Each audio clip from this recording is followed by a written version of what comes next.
Welcome back to the Unprocessed podcast. I'm your host, Ben Johnston, and I'm joined today by Nicole and Chris of Sylvan Table. We're here in Sylvan Lake, Michigan. You guys want to introduce yourselves? Sure. I'm Nicole Ryan. I'm the owner-operator of Sylvan Table. I'm Chris Gadulka, the executive chef at Sylvan Table. Yep. Awesome. So could you guys, or Nicole, if you want to talk a little bit about how Sylvan Table came to be? Sylvan Table. So I have always wanted to open a restaurant, and people keep asking me, like, why? I'm like, I don't know. Why does anybody do anything? Why do you want to, become a professional downhill skier? I don't know. You just want to. So my husband and I own a construction company, and we build restaurants. And we decided, as our kids were heading off to college, that if we were going to try to do this, it would be a good time to do it. So we live pretty close by. Yep. And that was one of the things. I'm not getting any younger, so I was like, I don't want to be commuting back and forth to work. So we ended up finding this piece of property here in Sylvan Lake. And like I said, we're about 2.5 miles away. And we didn't really plan on buying 5 acres of land, but that's what it was. Yeah. And so leading up to us actually, designing and building the restaurant, I did a lot of research. And while I was doing that research, I discovered a lot about food and food systems and all that. And I thought, how great would it be to have a farm on our 5 acres of land with our restaurant? So it would be a true farm-to-table restaurant. So you didn't go into it with the intent of being farm-to-table? No, not initially. No. Oh. It was basically the property kind of brought us there, and all the research that I did. I researched for about 7 years. So Wow. So in how you read about something, and that leads you to the next thing. And so I ended up taking an online course through UMass Amherst, and it was like a homesteading course. And it opened up my world to food and where it comes from and who I decided I wanted to be as a restaurateur. Yeah. So not all farm-to-tables necessarily have a farm on site. Mm-hmm. So was it the size of the property, or I guess what? It was the size of the property, and it was like. I think even if after all the research, if the size of the property wasn't what it was, we still would have had fresh herbs. We would have made use of whatever was around us to bring as much fresh as we could. I grew up with, my dad was an avid gardener. I am now. I have been for years. And I mean, I just love having that for myself. Yeah. And I thought that would be nice to share with other people as well. So. Yeah. And that was one of the things I was wondering, because one of the first things you'll notice when you come to Sylvan Table is you sort of turn off of a main road. There's a liquor store, a gas station, a McDonald's, and I think it's a good thing. And then you come here and it's a beautiful oasis and farm, and so that's what I was wondering if that was sort of part of the plan to sort of make a farm within an urban setting. Well, like I said, I don't know how to describe it. It just happened. It was with one thing and another, and it just kind of manifested into this. And I'm so glad it Awesome. did. Yeah. Because I can't imagine now that it wouldn't have been this. Mm-hmm. So, yeah. And Chris, how did you get involved? So I got involved through a gentleman who was brought on to consult that I had worked with for 10, 15 years. And he brought the project to me one day. I don't know if it was illicitly or not, but he's like, hey, meet me over lunch. And lunch turned into dinner. I think we sat around for 6 or 8 hours, somewhere there. Yeah. And he had the blueprints out. We were talking about, everything, talking about Tim and Nicole, what their vision was. And it was just prior to COVID. So, I had my own project going on at that time, but the minute I saw it, I was like, this is something I have to be a part of. Mm-hmm. And then COVID happened, but that was kind of a benefit for me. I mean, COVID had its own issues, obviously. It was negative, but the positive was I had time to just focus on this, and sight unseen. I hadn't ever talked to Tim and Nicole prior to that. I had been in touch with Pete here and there. But, from that moment, I mean, everything that I was working towards was, what could I do, or how could I be involved with this? And, the first time I met Nicole, it was, I walked away from the interview and I'm like, don't screw this up. I have to be a part of this. Oh, that's the and yeah, I mean, and then from there, I was fortunate enough to get the nod or the tap on the shoulder, and you know, it's for me, it's been beyond life changing. You know, there's never been anything like it. So have you worked in a farm to table environment before? So I've worked in, I'm at 34 years now in restaurants, and most restaurants I've worked in were not this extensive. I've worked in a couple restaurants that claimed farm to table, and at that time that was the extent of their farm to table. They had a farmer that they would interact with, and during the season they would bring in produce here and there. Greenwash farm to table. Yeah, and you know, but that was what it was. I mean, there were very few restaurants in Michigan that could actually really pull the claim farm to table and be that. You know, and two of them that come off the top of my head, you know, had farms on property, and they're, you know, nowhere close to us, nowhere really close to the Detroit area, but. You know, with a project like this, it's like, whoa, you know, and then everything kind of falls into line from there, depending on what you put into it. You know, with Tim and Nicole, it was, you know, they were like, be the best, you know, just do everything we can in the most realistic, authentic way possible, and it, you know, it flowed from there. Yeah, and we were sort of talking about this, Nicole, before about sort of how niche it is, the farm, at least true farm to table. True, yeah. But I do see it gaining popularity in recent years. But so with Sylvan Table, I obviously lived around here when you guys opened, and I just saw the immediate success. But when I talk to people, I see sort of two segments of people who are drawn to a true farm to table like Sylvan Table, and that are people who really appreciate good cuisine, just the highest end food, the best tasting food. And then there's the people who like it for the mission, local food, all that kind of thing. What do you think drew people to Sylvan Table initially, and why do you think it gained popularity so much in this area right away? Well, there's a lot of decent restaurants around. I'm not trying to put down anything around us, but I don't think there's anything quite like us. We're unique in the sense that we do have this farm, but also we're in a old barn. So the barn's close to 300 years old, and that's our main dining area. And it's just, I always thought to myself, okay, if we build this building or build this restaurant, I don't have necessarily control over the food because I'm not making every dish or whatever. Yeah. But I do have control over the ambience and what I want it to look like and the music we're going to play and just the whole aesthetic of it all. So that is like, I can do that. Yeah. And hopefully the rest will come with good people like Chris, and we have a great staff as well. So I think the fact that we're unique in that sense draws people here, and initially. Yeah. And then once they eat the food and people do talk about the interior all the time, like how warm and inviting and cozy it is. Yeah. That's why people keep coming back. We also have a staff that's so on board with the things that we do. So, we recycle a lot, we compost, we do kind of all the things that we do, trying to leave a zero impact. I mean, it's impossible in Michigan to do that, but we're doing our best, and everybody's on board. And I think people see that, and our front of the house staff is educated, and they talk to people about it, our mission and what we're doing. And I think people are like, hey, we're ready for this sort of thing. Yeah. And that's why they keep coming back. I mean, I don't know if you think the same thing. Yeah, I mean, it's approachable. People come into the restaurant, and we don't carry a dress code. There's no TV, so you have to interact. You go to most restaurants now, and it's a wall of TVs, and you're on your phone, or you're not really there to share a meal. The kitchen is semi-open.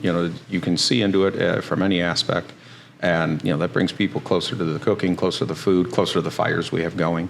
With 4 distinct dining areas, actually 5 if you count outside, which the patio is just spectacular, and people are already clamoring. I mean, we're in early spring, and we've already gotten calls. Are you open? It's sunny. It's 50 degrees outside. We want to eat outside now. And that's what it is. And the location is great and unique, like you said. We're stuffed behind a row of fast food restaurants. Yeah, I think that's and the area kind is of poetic. And the area is not like that's kind of it's not saturated with restaurants like this. Like you go to Detroit, there's so many great restaurants to choose from. Yeah. In this area, there's a bunch of restaurants, but nothing quite like this restaurant. I mean, Yeah. I think you mentioned a couple of things that are interesting. I think there's the ambiance and sort of the hominess and warmth. And then also, like you said, how it's semi-open kitchen. There's that transparency. I think what we've seen from talking to a lot of people is they're wanting to get that closer connection to their food. And that's what sort of cultivates the home cooking type feeling when you come somewhere like this. I mean, you're cooking with whole foods, nothing processed. You're coming together in a warm place with culture and with, interaction and ambiance. And I think, at least in my opinion, I think that's one of the reasons. And like you said too, a lot of restaurants, they have one thing, but not the other. They don't have the whole package. So like a lot of nice restaurants that I've experienced, at least, like they have the ambiance, but the food, it's like, I'm a very picky, like locavore, organic, kind of prissy, Anybody who's a waiter or waitress with us isn't gonna like us very much. But I think it's important. But a lot of nice restaurants, they have the ambiance and they have but it's sort of a facade because you don't know where the food's coming from. It's probably sourced, from God knows where, and they just want to sort of upcharge to get a bigger margin. But the ambiance is what sells. People want to come dress nice, and but yeah, I think that's a big differentiator. So you talked about a true farm to table in Michigan. So can you talk a little bit more about why being in Michigan is a challenge for that? Because as somebody who works in the local food space and trying to supply customers with a wide variety of local food, it's hard in the winter months. Well, if we want to stay true to our mission and who we are, it's kind of a food desert in the first quarter of any year because you can't really grow anything in Michigan. You can grow some like Asian greens and maybe some root vegetables here and there, but it's kind of bleak. Yeah. So we do serve a lot of root vegetables and leafy greens and kales and things like that in the winter months. But it's hard to put together a whole menu, just using that type of food because it's like how many dishes can you put out there and have fruit, vegetables, and leafy greens. But we do spend, we've had a couple summers under our belt, and we do spend a lot of time preserving. I've often talked about you'll never see a fresh tomato in those months. You might see a dried one, and you might see one that's been, turned into some kind of a sauce. But so we kind of plan for that. So we have a really beautiful season that we take a lot of the extra, we have an abundance of this or abundance of that, and we preserve it, and that comes out in the winter time. But it's and right now, we'll see some things coming in April. You're probably more versed as to exactly what they are, but so April, May, and we have 3 greenhouses, and then we have another greenhouse off-site that we kind of share with somebody. But anyway, so so all that going on, it's kind of tough. So I would say from beginning of June through November, it's an abundance of everything. Yeah. But from a menu planning perspective, do you see that as a welcome challenge, or is it more frustrating, or is it more of a fun opportunity to mix it up? And no, it's honestly a fun opportunity. It's all those things. Yeah. Well, yeah. It'll always all those things. Will always encompass all of those things, but the fun factor and the welcomeness to learn and use it as a method of growth is primary. That's number one. It does get frustrating at times when you're working through things and you're trying to get something to fit, and now is a great time of year, as Nicole said. This is almost coming to the end of the food desert. Yeah. It's starting to get green. Things are starting to grow outside. Guests are going to start coming in, and where's all the fresh stuff? And it's just starting to come in. So we're still in that phase where we're using things that are preserved, dehydrated, storage crops. Tons of beans, rice. Bigger cuts of meat. Things like that. Yep. And it's about to transition. And then when it does, it goes very early, very delicate. And, that was last year, we changed our menu 28 times. It was about every 2 weeks. It was intense, but it brought the team together. There are so many other restaurants, they change their menu 4 times a year, which there's nothing wrong with that. Yeah. But that's, in those restaurants, that's like a fiasco. So like, those 2-3 weeks where the menu change happens, the week before, the week of, and the week after, it's like catastrophic, this jarring shift. And because we did it so much, our staff was so good at it. They got adept at it. Every other Wednesday, they knew they were coming in, tasting these dishes. The kitchen crew would learn them in a day, and by the next day, they were cooking them almost perfectly. Awesome. Almost. And by the weekend, most of the time they had it locked up, and the entire staff knew, and and it increased their knowledge. And so it was fun that way. And it really increased our repertoire of recipes. Our catalog is really big. We can fall back on some really great recipes, and we've brought some back. So we're not just trying to reinvent the wheel over and over and over again. Yeah. We fall back on the ones that are really great. We might tweak something here or there. Oh, we wanted a little more acid in this dish, or a little more crunch, or based on what we're seeing. But that was part of the fun in planning it. And that's where the daunting challenge comes in too now, because we've set expectations, and it's always going to be on us. But when we set high expectations, we have to meet or exceed them. And the guests come in, and when our guests come in, they see the building, they see the property, they see all this. The expectations immediately go even higher, and they sit down at the table, and it's a hard job to meet and exceed the expectations of the ambiance of the building.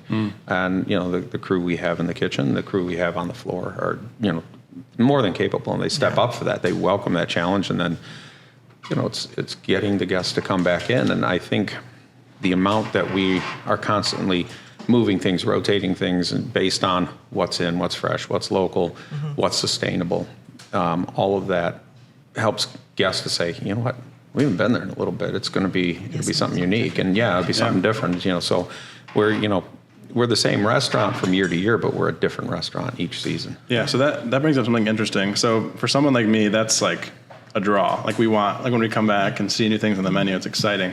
Have you experienced any of the opposite? So people sort of like things the same. Yes. Have you gotten any frustration? For sure. Yeah. But honestly, we don't change the entire menu. There's two items that have not changed. 3. What's the third one? Trout, chicken, and mashed. Oh, the mash, that's right. Oh, yeah. I was thinking of the I trout thought the meatballs chicken. were on there the whole time. They're not. No. Those are relatively new. Yeah. It's only really? the second time they've been on the menu. But no, some people, you know what? You can't please everybody all the time. Yeah. We do our best, and I think we're very flexible, and we try really hard to appease all the different tastes, palates out there. But it's next to impossible. So you do the best with what you have. And there's certain people that come in and like, ugh, I really wanted this, and it came off the menu. Yeah. And sorry, and there's certain things that we know are going to come back. So like, for example, like bone marrow is one thing that we usually have on in the fall.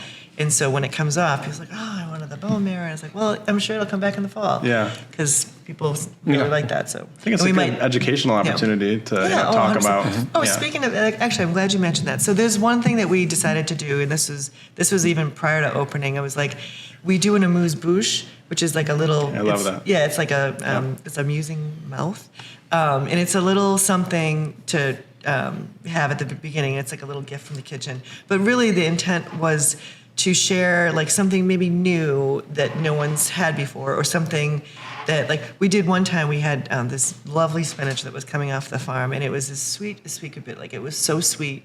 And I said, I don't think a lot of people know what spinach is really supposed to taste like. So we did a little thing where we went to Kroger or wherever we got spinach from, and had spinach like that, and then spinach at the farm, so they could taste the difference. Wow. And it was really enlightening. Yeah, People were like, "Wow!" And so, That's awesome. so it was fun, So we use that a lot for that. Sometimes we use it also like we're testing something like, I don't know how this is gonna be perceived, or people are gonna like this, and we might try it that way, or just anything. And a lot of times it's things that like, in the kitchen we don't waste a lot. We try not to. So it's something that, let's see what we can do with this and make something edible and tasty that somebody might enjoy, and we do that too. But that's the whole idea of that little amuse-bouche, was kind of one to maybe be a teaching moment. I love that. Or just like a little something special. Yeah, I think that like test is interesting, because that's something we try to tell a lot of people is like one of the big differences between local food and even like organic from Whole Foods or something. It's like the nutrient density it's just like, you can go on for the different reasons why, whether it's the soil health or the freshness and all that kind of stuff. But I think that's what people don't realize. It's not only does it taste better, but it's better for you. Oh, 100%, and that's yeah. where you come to somewhere like Sylvan Table, and you walk out happy with your meal from taste perspective, but you're also satiated, and you feel good, and you don't like. Usually, when you go out to eat, you feel sick after your guts, all in a mess. Stuffed. But, yeah, exactly. But that's not really how it's supposed to be. No. And we do. That's another thing when we talked about our dishes, like our composed dishes, like right from the get-go, is like, I don't want this big slab of protein and then nothing else on there, because that's a lot of places are like that. And like, how much do we need to eat? Like how much? So our composed dishes are a nice balance where you don't have an enormous piece of protein on your plate. It's a nicely composed dish that hits all the marks, Mm-hmm. And sometimes people complain about it, and other people just they're happy about it, So. So going back to the planning aspect, so we were talking about planning the menu, but obviously the nature of farm to table planning goes back a lot further. Yeah. So you have your farm on site, and then you have farm partners that you work with. So could you talk a little bit about, I guess, the balance between those? Like, what do you grow yourself and what do you outsource? And we can go from there. I'm going to let you take this one. Yeah. So for the farm, what we do is we meet with a couple of our farm partners around about January. That's when they're usually planning and preparing for the next year. Rick is always involved in those conversations. He's our farm manager. Yep. And we know we have limitation on space and what we can do. However, Rick has exceeded every expectation with that. It's amazing what we produce. Honestly. What he's been able to bring in and grow. And, even some of his tests were just outstanding. So we have the list of what, he's going to be putting in the years we go into these meetings. And then when we sit down and talk with the farm partners, certain partners we they control several farms because they're working with some Amish farmers that would not be able to source to us unless they were kind of the intermediate. So they'll go to those farms and they'll say, okay, you're going to grow this, they're going to be in for, corn. That's something we just don't have the space for the amount that we're going to sell. Potatoes, we'll produce a small amount of potatoes, like a cute little representative sample, but we would unique. we'd be through those potatoes in like a day and a half. Especially for the amount that we produce, but most of the leafy greens, a lot of the tomatoes, not all. I mean, I think Rick brought in several thousand pounds of tomatoes last year, and we bought twice the amount of that from our farm partners. For a variety of reasons. Number one, the dishes that we put them on. I mean, it's Michigan's tomatoes. They go. We sell them. They're very popular and they're in demand. And then the other reason is we're busy, and the amount it's massive. We're not a 40-seat restaurant. It's we seat 180, and we'll do 300 covers on a Wednesday in June. It gets daunting. So that there's enough there to go around. So we'll have those meetings in January, and from there we talk throughout the season. So Rick will he's already started sending me emails on the weekly with the list of this is what's coming up, this is what's coming in. We have actually it's one of the fuse boxes that's downstairs. We have a bunch of magnets on it with every bit of produce that we're going to bring in, and a magnet moves to one of 4 zones. It's going to be in the next 3 weeks, so now we can start planning our menus for it. Yeah. Okay. It's in season right now. It's going out of season, so we got 3 weeks to use it up, and then it's out of season. And you'll see magnets start moving up and down there, so it gives everybody on the culinary team ideas of what to use. And that doesn't mean things can't or don't happen. Every now and again, you don't get your expected amount. Like the cucumbers we grew on property last year. No, that's what I was going to ask. Like if a crop fails or if there isn't enough of, we pivot. We pivot. We figure it out. We had a tremendous harvest of grapes 2 years ago, and last year we were looking like we were going to, and overnight birds. Yeah. I mean, they came and they decimated it, and he was getting ready to tarp the whole thing, get nets up, and Too late. Yeah, like it was ridiculous. And that was on site that you did grapes? The grapes are out at the front there. Yeah. Yeah. Oh. Yeah. The year before was like, what are we going to do with all these? What do we? We had so many. So many grapes. Which was great. And then the next year it's like, let's just use the grapes. We don't have any grapes. Yeah. So we pivot, and then we in terms of that's where it helps to have farm partners. So we were still able to get grapes. We didn't get the amount that we had gotten in the past.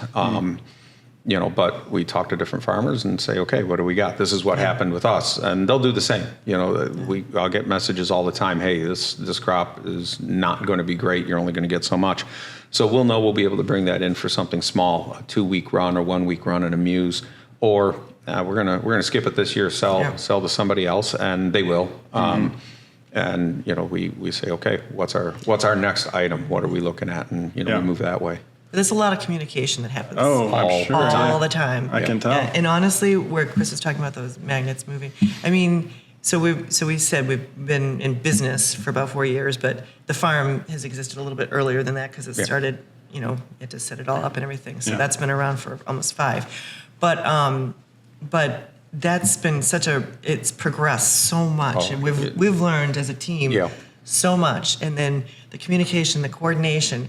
It's like we feel like we're doing this, like this is cool. We got this going on. But there's a huge learning curve, and like you were saying, like what happens if this happens? I mean, there's all these things that happen that like you can't predict, and you have to be flexible, and you have to be able to pivot, and you have to rely on other people to do the same, like the farmers, the farm partners, the staff. We encourage our heart of the house team to come up with recipes. Like they really take pride in that. So it's like when Chris knows, like, hey, this is what we have coming up, they're all like kind of gung ho, like, that's awesome. We have most of my culinary team has had items on the menu. And which is really fun for them. That's really cool. They're proud to test it. They're excited to test it, and we're excited to make sure they have that chance because, coming up in the industry when I was young, you didn't put items on the menu. Your chef did, maybe your sous chef. And, for us, it's part of this growth experience. It's part of the team. It's not just to have a group of culinarians here that just replicate the food that we say, okay, this is what we're doing. It's for them to learn through that process. They're coming in with goals to become better, and our goal is when they leave, they're in a better spot than when they came in. And the only way to do that is to allow them to learn and grow and make some mistakes here and there. They understand they can't continue to repeat the mistakes, but they learn technique, they learn planning, they learn palate, they learn how to do a composed dish, how to put a dish on a menu. They watch it succeed, they watch it fail, they learn to train their staff.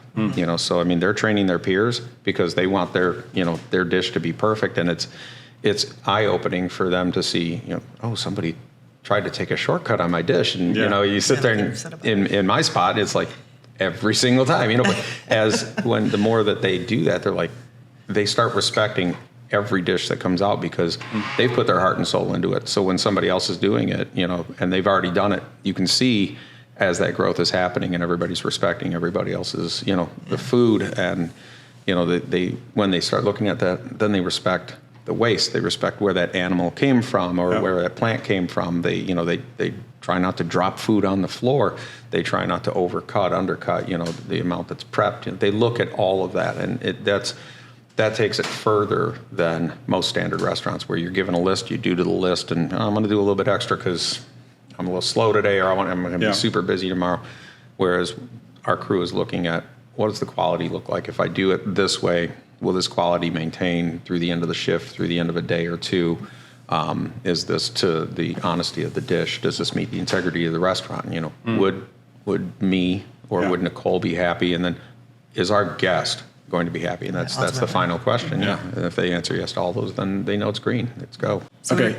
So I wanted to get into what you had mentioned before we started recording, which was the impact that doing it right, doing it this way has on margins and stuff like that. So I guess as this type of food and way of working with food becomes more popular, I would imagine and I would hope that more restaurants like this or more people want to start opening restaurants like this. So I guess if you could talk about the challenges or nuances of, working in this sort of environment and how it impacts operations. And Okay.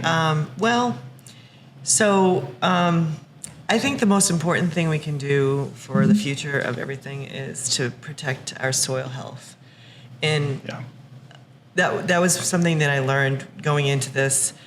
Like, I was like, I'm going to just make it even worse. Like, restaurants make it worse. Like, institutions of any, like schools, hospitals, restaurants, we're a huge problem.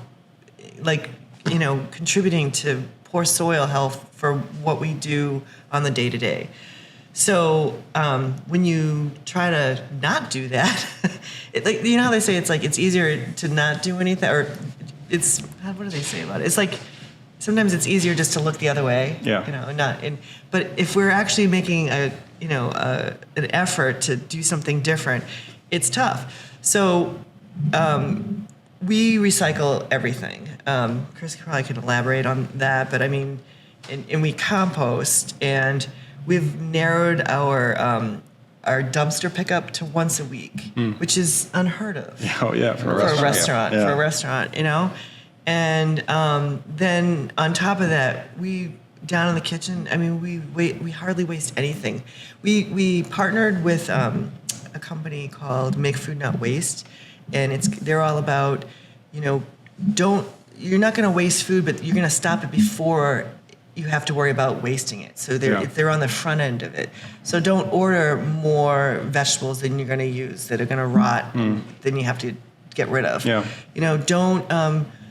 They used an example of like somebody, like fries, like in a restaurant. So they were giving an example. So the dishwasher noticed that all the fries keep coming back. Not all of them, but like a good portion. So don't put so many fries. No one's eating that many. So you don't need to put that many. So if you think about what happens with those fries, somebody has to grow them. So you have your growers that grow these potatoes, and then you have, the restaurants that buy them, and you have the people that clean them and cook them and all that, and then they get thrown away. So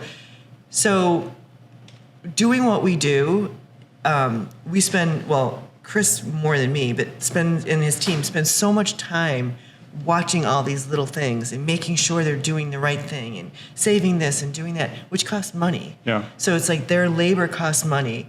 Having somebody pick up our recycling, and we don't even I hope that that it stays out of a landfill, but more than likely it doesn't. Yeah. I don't know. You never know. You know what I mean? Actually, I do on that one. I think you do know more about that. But it's like, for me right now, it's like, I don't care. Like I'm going to recycle no matter what. If somebody tells me, it's not going to, it's not going where you think it's going, I'm like, I don't care. I'm still going to recycle. So it costs money to do all that. It costs money to, we were doing our own butchering in house with the animals and stuff. And it's expensive to do that, like to cut down your own animal. Yeah. Because you have parts that are not very valuable on a piece of meat, whatever. What animals would you butcher in house? Well, we were doing. Yes. Yeah. It was like, and then we had to figure out, well, does this make sense? Are we wasting things? So all these things that you have to think about constantly, it costs money to do it for obvious reasons, So the bottom line does get affected by it. But again, I just, in my own, I'm like, I would rather have a smaller bottom line and do this than the opposite and just be greedy and whatever. So you can talk more about there's all that. net plus and net minus to all of that. And, in terms of like animals, especially the breakdown, like we brought whole cow in, whole pig. We are always, lamb, chickens, whole goats, fish when we can. Certain fish don't lend themselves to be that way. But, if we can, we absolutely do. We try to get the animal in its absolute base form. We want nobody else messing with it, no adulteration. But in terms of cow, which is the best example I can give, because we're in Michigan. I mean, this is meat and potato country. Steak and potato and a small amount of veggies, and that's it. And everybody wants a specific cut. Yeah. They have their sweet spot of cut. Some people love filet. Some people love a New York. Some people love a ribeye. A ribeye family. Yeah. God bless you. Yeah. I was like, God, don't say filet. No. Yeah. Oh no, my fiance, she won't eat anything but a ribeye. But I mean, you only get so many per cow. Oh, yeah. And on a 1,000-pound steer, you're getting 30, 40, and that depends on the type of steer you get. Maybe. Yeah, a night. I mean, actually for us, and we're talking about a standard steakhouse 1 pound cut. That is a ton of extra beef that what are you going to do with? And so when we're doing whole animal, we have to have an entire menu plan. And we did it a few times to where we went through the entire animal. We did more of a Korean style method where In the European method of butchering, you're getting your primal cuts, and you're going to get a certain amount of steaks, and then you're going to get pieces that will be used for the braise and for this. The Korean method, 168 different cuts of steak, and they're all different and meant to be cooked. Some a little quicker than others, but in steak way, and they present themselves differently. And we found that at that time our guests were not ready for that yet. We had when it was ribeye week. Oh, what a great week! Yeah. What a great day and a half that was. Yeah, right. And the New York day and a half was the same thing. And filet hour was amazing. But when we got into like the shoulder, the mock tenders, which is a shoulder blade steak, or the from what would be the brisket cut, where we're cutting these amazing steaks. The guests were not used to that type of chew. They weren't used to a steak being cut that thin, but cooked, really greatly. It just, it was foreign at this point. And that's something that part of the education of our guests is important.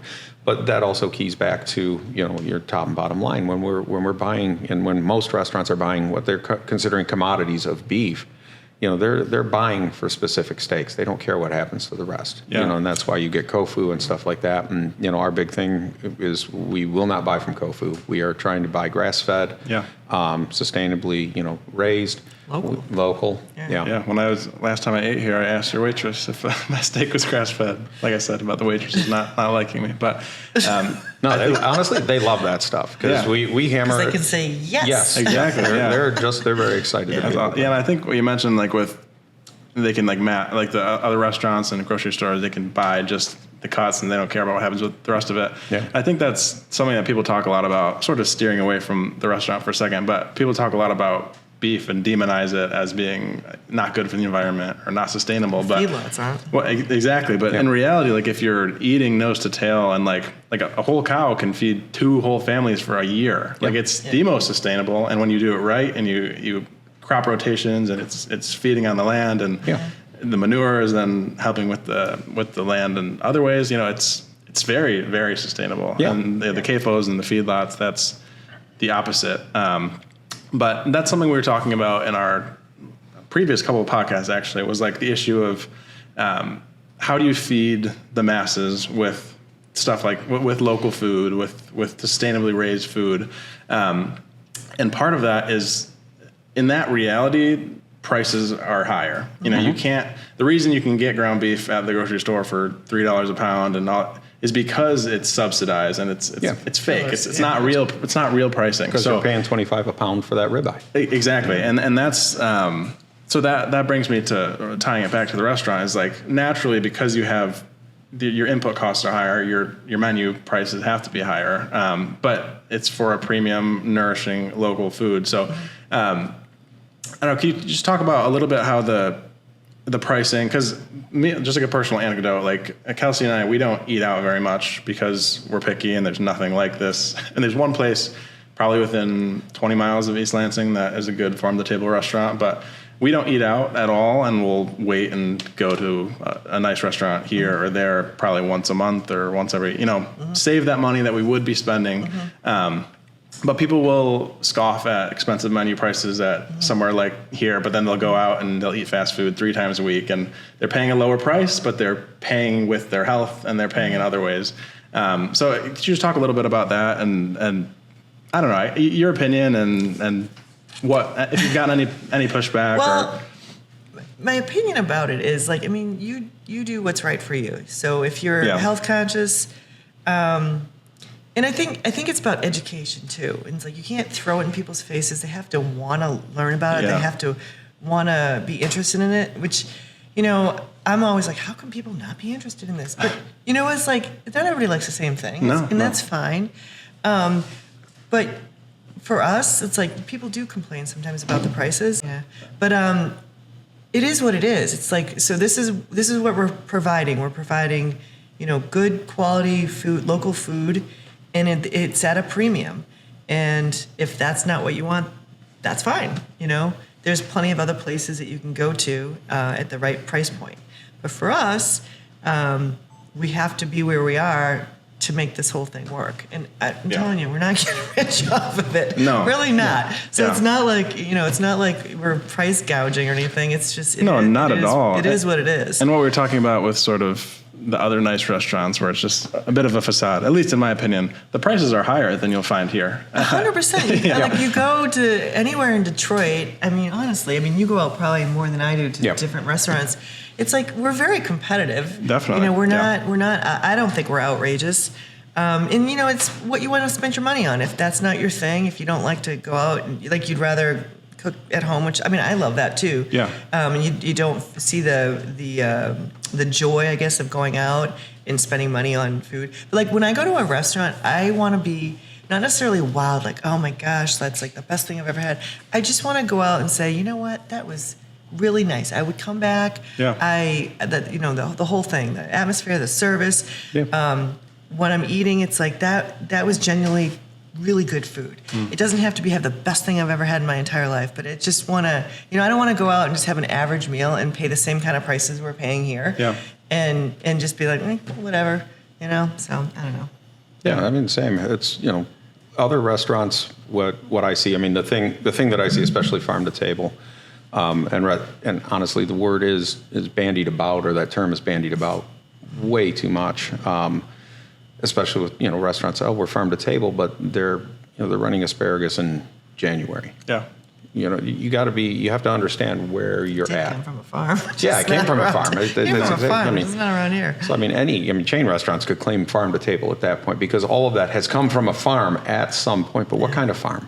Yeah. What is it in season? Are you truly local to where you're eating? Everything has globalized itself so much. If you're a farm to table restaurant and you're in Michigan, why do you have avocados on your menu? And that's not to slight anybody who's I love avocados. Yeah, they're great. But if you're claiming farm to table in Michigan and local, you have to have a valid reason and an ideology. And there are things that we pivot and we're not local on. Sometimes seafood, we're going to the Atlantic Ocean. And that's because. But it's sustainable. So we're not able to fish out of the Great Lakes right now. There are certain areas where we have avenues, but when we make that move, we're looking at the NOAA sites, what's going to be the most sustainable fish we can have, what's flavorful, what's big in stock, and what is fishing at this time of year. I'm not bringing in anything IQF. Yeah. I want to bring it in whole. I want to make sure it's caught sustainably, so when we bring it in, we are able to say, all right, we're not meeting all 4 of our tenants, but we're meeting 3 of the 4 because we can't provide perch right now. Yeah. We can't do other things. But then there are other times where we're going the absolute opposite end, where, we had Cisco Wet on the menu, which is a fish out of Lake Superior that nobody's catching. And it's bycatch for the most part. And we were able to get an indigenous tribe to fish it for us, which was huge. It was awesome.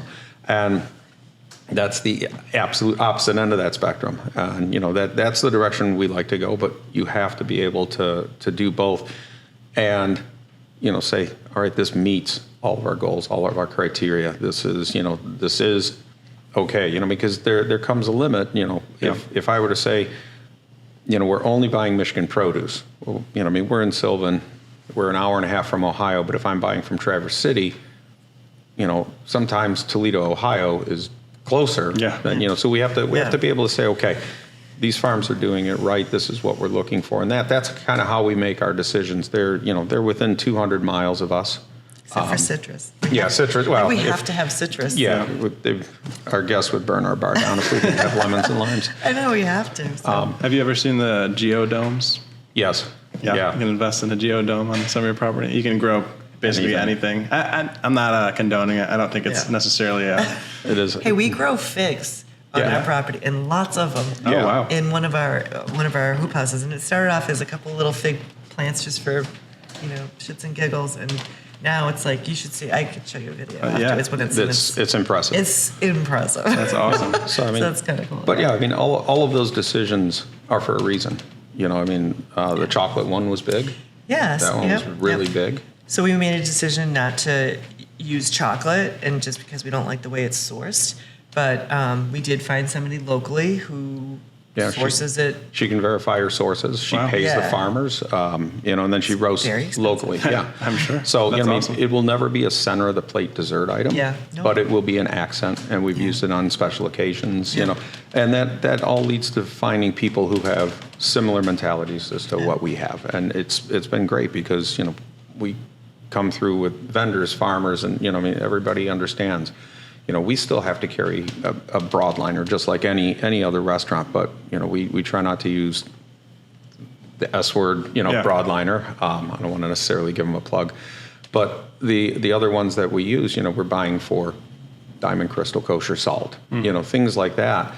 And most of the time in the restaurant business, those reps are coming in and they're always trying to sell you, we got this pre-made cheesecake for you, this will go great on your menu. And they're trying to move this product, and they're going to tell you what's good for your menu. But they've come in here and I've walked them around and spoken with them, for a good long while, so they understand that, don't try to sell us on stuff. We're going to tell you what we need. If you can source it, great. If you can't, it's no hard feelings. It's a business decision. We're going to be expecting these items out of you, and for these reasons, and this will give your business that kind of money, and they understand and appreciate it. It's the relationship we have with our vendors and our reps that are not, farmers, not local artisans and things like that, is integral. I mean, it makes all of that work, and they have that respect that. I'm sure they're going down the street and, they're coming in, their boss is like, well, you got to sell this and this. And they're like, I can't sell this here. Yeah. And they brought their boss in. Badge of honor. That's yeah. great. Their boss goes, okay, I get it. You get carte blanche with these guys. And I think when more restaurants start doing that, you'll see things start to change. You won't be able to go to restaurants up and down a certain street and kind of get the same food where wow, this really tastes the same to that thing down there. And I think once that starts changing, that's when you'll see the industry really, really take off, especially in the Detroit area. Yeah. They both shut off, that. I know. That's okay. It's all good. We can just use audio. So, Chris, could you walk me through a little? I think we talked about it a little bit, but could you walk me through the process that you go through on a bi-weekly basis, for creating a menu? Just walk me through that a little bit. Yeah. So, first is just recognizing, time of year. What do we have coming? And then we print out a copy of our current menu, or we have one printed out, and we take a look at it and say, okay, what's getting long in the tooth? The way we view the menu is like a Ferris wheel. If it's in season, selling well, it's at the top of the Ferris wheel where it's really hard to get off, Yep. And if it's coming out of season, we know it's getting to the bottom part of the Ferris wheel. We're gonna move those items. So we'll determine an amount of items that these aren't selling, or we're not going to have availability to this product anymore, or we just need to make a change to this. And usually it ends up being anywhere from 3 to 10 items. 10 is, I think 10 or 11 was our biggest menu change, and our menu's only 22 items. That's a lot. It's a lot. And then from there, we'll divvy out a couple of things. My sous chefs will take some items, cook here or there, we'll grab an item. I usually have 5 or 6 in reserve, just in case something does or doesn't work. Our pastry chef, she handles all of the pastries. She's just awesome at it. And, we'll start the methodology. What can we get in? How much? How long is this going to happen for? And then what flavor profiles are we looking for? Obviously in the winter, we're looking for a little more comfort, a little heavier, but still making sure the flavors are balanced, well presented. If it's going to be a shareable side, what's the sizing? How are we going to cook it? Because we have 3 different stations, and if we overload one particular station, that's going to impact how the kitchen operates. So we have to determine what is the process, what are we looking at? And then from there, I make sure it's a big tenet, which this is the hard one for a lot of people that are like our cooks that are just starting. They're so excited. They want to do a lot with the food. Yeah. The goal is keep it simple. Present the food as what it is. If we're doing a radish dish, make sure you see a radish. Make sure it tastes like a radish. Do some things with it. But my goal is honestly, it's the Alice Waters scenario where she just had the cojones to put a perfect peach on a plate because there was nothing you could ever do better than that. And she just, this guy grew this peach. Yeah. Eat this. That's the dream. From there, you take one or two steps back and say, okay, well, what's the way we can minimally do the least with this and get the most flavor out of it? And that's where we find, young cooks. When I was young, I was the same way. I worked in restaurants where I had 5 items I was responsible for and had a 95 item prep list. So each item had 10 to 15 to 20 items that were components that were involved in those plates, and it was complicated. Yeah. And sometimes it's fine for a dish here or there, but if you have 15 of those on the menu, what are you doing to your kitchen? If you're serving 40 guests a night, fine, you may have the time to accomplish that. If you're serving 200 guests a night, you're going to need 50 line cooks to get that done. And, space and real estate on the line is a valuable asset. Yeah. Strength of your cooks is a valuable asset. Making sure they get through the night and they feel good about what they did is a valuable asset, because you'll see the busier people get, the more stress they get, the more they're willing to not put out the quality, because they're, oh my God, I'm too busy. They're going to burn something. Yeah. They're going to make this. And, and that all impacts the guest experience. We try to divide everything up to where each cook is responsible for about 2 to 3 plates. I have 1 or 2 stations where a little bit more, but they're easier. It's a 1 or 2 step plate up, so they can handle 5 or 6. Yeah. And everybody is about the same busy throughout the evening. Somebody might be a little bit less, but they're going to be the person that's going to restock everybody. And then the people that are super busy, the team rallies around them. They'll get a hand here or there, and they get used to that. And then on the next menu we try to lessen the load on them. Yeah. We're not going to give them a whole nother dish that they have to prepare now, because it's just going to impact the entire experience from beginning to end. Well, I think the combination of how many people you serve. You said it's 180 seats in here? 186 inside, I think, is what we're rated at. Yeah. Well, that combined with and then the 80 on the patio. The intentionality of your meals and all that. That's just super impressive. So the other farm to table restaurant I was talking about, it's called Red Haven. I've been there. Yeah, it's great, It's really but good. it's really, really good. But it's pop-up dinners, so they do it one. It's just one night. Each dinner is one night, so you've got you got a few days to prep, and it's But doing this, I can't imagine switching menus every 2 weeks like you did last year, and having It's a little to crazy. serve people. From what time are you open till 10? 5 to 10? Yeah, 5 to 10 on the weekends, till 9 That's on weekdays. Yeah, that's impressive. Yeah, thank you. And Chris does a really good job of I'll be I'll have an idea for something, and he's well, it'll be something that'll overload one of the stations. So it's we can't do that. We have to wait for something to come off before we can do something like that. And so he's really good about allocating it so that you don't overburden a station. Yeah, which I didn't know. I didn't know any of this. I went to culinary school while really? this whole thing was going on. So, and I kind of did it so that I could know what was going on. Yeah, so don't let her lie to you. She has a tremendous palate and is really good on the line. But Really good. that was one of the things that was really fun to see it come into play. I had learned about it in school, and I didn't realize just how important it was until here. And I was wow, that's pretty wild, because you don't want one station to get hit so hard, and the rest of them are not doing anything. But so that's part of the whole menu too. Planning, just making sure you don't overburden anybody. But I don't think that's something people think. People coming to restaurants, obviously part of it is that you don't want to think about it. You don't want the chaos of cooking, but it's just something that you don't really think about when you're going to eat at a restaurant, what all of the elements that go into it, and just gives you a new level of appreciation for what you're eating. There literally is so many things, and again, me being new to all this, this, not ever being in the restaurant business other than waiting tables when I was a kid, but there's so many little things, little facets here and there of everything, of every part of it.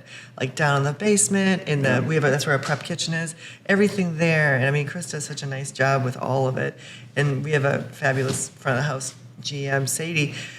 Just the coordination of everything. No one knows. You don't know that. I didn't know that. Yeah. And now that I do know it, it's I really do have an appreciation for every restaurant I go into. Anyways, that kind of went off the deep end here, but no, that's great. Went a different direction, but it is pretty impressive. So that's awesome. Yeah. Well, is there anything else that you guys want to talk about or mention before we jump off? I don't know. I really wish that people would I mean, I'm not saying like do what we do, but like I really wish that restaurants would do more of this. I don't know how Yeah. I don't know how that happens. Like I don't know, you know what I mean? I think it's a problem. Because I was saying, like, you know, with these big institutions and stuff, and I mean, like Schoolcraft College, that's where I went, and Chris went there as well. When I was there, which was just a few years ago, there's the amount of waste because they're training people, you know, and there's so much waste. I think they did recently start a compost program. I think they did. Somebody was telling me about that. Yeah, I think Grant said something. Yeah, I'm not really sure. But I just remember thinking to myself, wow, like a big institution like this, they could do so much. Like they could really be very impactful. And I think there is somebody there doing it now. I don't really know. I shouldn't have spoken about that. But then, like, you know, I think OU has a whole program there. Yeah, they do. They certified on the pledge program. Yeah, which is really cool because I think those places are the ones that are going to set the standard for people like us and other restaurants. Like, if a big institution like that can do it, then Anybody can. Anybody can do it. You know, in a small little operation. Yeah. I mean, even smaller than us. I mean, we're not huge. You know, it's just one of us too. It's not like we have multiple locations. I do think that it's possible, but you have to kind of really want to. Yeah. And I don't know how you instill that in people. That's because it seems like there's not a playbook. Like you're forming a lot of these relationships yourself. It's very like a la carte in a way. It's not like with a conventional restaurant, like you've got your whatever you use, Gordon Food Service or, I mean, whoever. It's very like everyone has done it before. It's very, you can figure out how to do it. There's not a guide to doing it this way. It's like very, and I think that's probably part of the issue of why people don't go into it. It's because there's so many more barriers and it's not scalable, which isn't a bad thing because it's, you know, like I think local it is what it is. That's like the beauty of it. But there's logistical things, supply chain, operations. There's just things that because not enough people are doing it yet, they just don't exist in a way. And that's sort of what we're dealing with at Locavana. I think it could be scalable. Yeah. I really do. And I think it comes down to how bad you want it. But there's more resources every year. There's more resources, more and more, and like people like you guys. You know, so it's like as long as there's more and more resources that are available, it should make it easier and easier for people to do it. Yeah, you run into those people. I mean, remember the first year I was running glass every Sunday listening to the Lions lose in a pickup truck to take it to recycling. He was taking it, You know, but it was something that had to be done because we wanted. And then we ran into the first person who was like, I can recycle that for you. And then we ran into the second person. So and then, you know, and it just takes, you know, forming those you know, relationships. And then it's up to us to spread it out, and that's what, you know, that starts with us and our staff. You know, as people leave our staff, because, you know, you're a restaurant, people are going to come and go. That's our goal. You know, that's where our legacy. Go with you, take this with you, and do it. And we get a lot of people that come back. Back, and that's not normal at restaurants. And they come back because it's like I worked at a restaurant where they couldn't even hit the garbage can. With the trash, it just ended up on the floor, and nobody cared. And they're like, they only had one garbage can. You know, here we're separating everything promptly upon, you know, disposal. And they were floored at that. And they're like, I can't work in operations like that. I need this. Yeah, I think also there's a part of it that, like, when you're doing something the right way, it is rewarding. Because it's like if you're working at a restaurant, and if you're working at just, you know, any old restaurant, it's not a rewarding job. It's not necessarily, I mean, for some, maybe intrinsically just, you know, working, that's their type of work and cooking. But I think when you have a mission behind you and you're really, just doing. Feels good. Yeah, it does feel good, and it gives you purpose. And I think, too, I agree with you that it is scalable, because I think what you guys have seen with your massive success so quickly is that there's demand for it. And if there's demand here, I think there's demand everywhere. And it'll be even easier to do somewhere where you can grow things season. I think this is a good case study, because you've done it in one of the most challenging places to do it, you know? Well, it was funny with like the eggs shortage and everything that happened with the eggs and stuff. I was like, if the government would just say everybody can have 3 chickens, enjoy your chickens. You'd have no egg shortage, You would, first of all, you'd have no egg shortage. Yeah. And they're really good. Chickens are good for all other kinds of reasons, for tilling, for fertilization. They're really good for the soil. So it's kind of like, It would be so great if it was like, you know what, let's Yeah. get back to basics. You can have 3 chickens. You can. And that, What I mean? That's another thing. It would be so great. What I mentioned before about like how can we feed the masses with this type of food, and one of the things that I brought up was, farming, like gardening yourself. Everybody has. Think about how much land is available, whether it's at restaurants, and that's why I love this because you're using all of your land, but like churches and schools, like how much just green grass there is that's just like for show, and that we could be making community gardens. And think of Medium Street or median or Medians in the Median street. yeah, oh yeah. I always think it was grow some wheat there. And Yeah. then you don't have to cut it. You just cut it all at once, Yep. and then just, you know what I mean? I don't know. I think there's so many much places space. that you could Yep. just grow things, and it doesn't have to be. It just, like I said, it could be wheat. It could be, you know what I mean? Like Yeah. it does, nothing that you have to maintain. There's just so many spaces like that. But I think, it's going to take the government. Yeah, Takes time and want. Yeah, Definitely. it's gonna have to start there. But so yeah. Anyways, Yeah, we're awesome. just gonna keep doing what we're doing. And actually, Chris and I had talked about it the other day. So a lot of our staff is like, they want to have the same types of vegetables that we get. But we. They're like, can you order this for me? And I'm like, I Yeah. don't want to start doing that because it's Yeah. like then it becomes an accounting nightmare, which I do all the accounting. Yeah. But so I was thinking, like, what if we did like a CSA for them? That they could buy into a CSA and we just order more from our farmers, more from, like, Yeah. I think that would be a really cool thing for our Yeah, staff and to be able to have. that's something that we've talked about. Is like because right now we deliver right to people's right to their houses, but there's a delivery fee, so there's a barrier to it. But Yeah. we've talked about partnering with businesses Yeah. because it's it is in a way it's healthcare. It's like getting your staff and your people access to healthy foods is super important. Yeah. So to bring down that barrier of the shipping. Working with companies and with restaurants or whatnot, Yeah. and having one group delivery every week, and you can go on and shop. So, Chris, I'm not sure what you know about Locavana, but we basically have an online marketplace for farms, so you can get produce, meat. Well, not produce right now, but When available. meats, bread, cheeses, everything, all from local producers. So basically, having everybody come together in a pool, and you pay one shipping fee, and it all comes there. And I think that's awesome. So right now they're out in Grand Rapids and they're trying to do the East Coast in Chicago too, right? Yep. So, Yeah, so yeah. that'll be huge. I mean, Yeah. that's the thing.